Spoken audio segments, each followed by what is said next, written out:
দীপিকা, তোমার নাম কি? ওর নাম রিয়া, তোমার নাম কি? মোর নাম রিয়াক্ষী, তোমার নাম কি?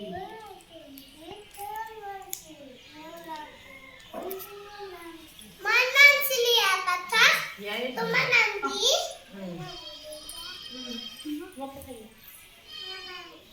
মোর নাম মহিমালা, তোমার নাম কি? মোর নাম কাইবা। মোর কি এখন?